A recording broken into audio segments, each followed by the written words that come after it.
So we're going to go ahead and we're going to open up our software and create a new database, or schema, as they're called in this. So I'm going to start with open up UAMP. Now, if you're doing it in a portable, it's inside the folder you extracted it to.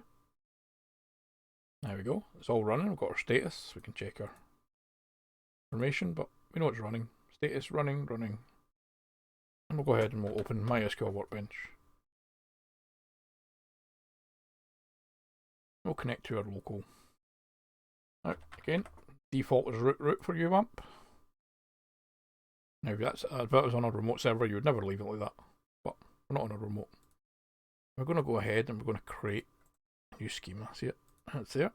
Alright, I'm just going to call it SQL Intro 1. You're going to hit apply down there. Yep, apply. There you go. It actually gives you the SQL code. Apply, and it runs. So once you've run it, it doesn't automatically appear in the list. You have to hit the tiny little refresh button up in the corner there. There it's there. We can double click it and it goes bold. It means this database is now selected. And any SQL we run will be run on this database or schema. So if we write show tables and hit execute, it will give us all the tables in this database. Now there isn't any because we've not created any, but that's how queries run in this. So don't save. Pause.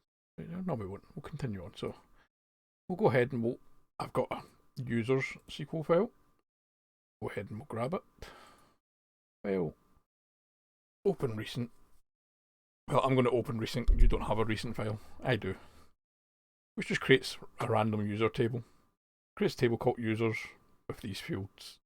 A primary key and fills it with a load of records. I'll put this will be on the shell also. So it's ran now, and we've got all searched on the bottom here, telling us they all ran in here. And if we need our history, all our history for queries, so like the 1st of March, which is today, all our queries we've ran are in there. Just in case you need to go back. So we've run this, ran the query, we can hit refresh again, and we now have our table with the user table. And we'll query it. As you can see, our select star from, it gives us all our fields and our data. And this was just randomly generated, so none of this is actually real. That's real data. You can see it's data, but yeah. And then we can start running our queries. So if we wanted to only get email addresses, select star from, the email addresses begin with the word, I don't know, ed in it. Next one over there, email contains, and we're going to use a wildcard, ed, wildcard, and query. Now we've got, it's telling us we've not got, forgot the where. I'll leave this in the video. See if we get a query. See, we get an error. It's actually nice. Look down here, it'll tell us our error, what the code is, and then we can go back and fix it. Contains is usually one, but in MySQL it's like, and there's all the records with the ed in it somewhere.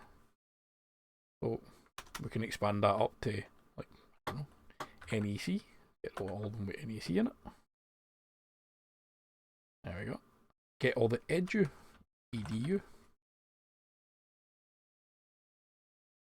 There you go.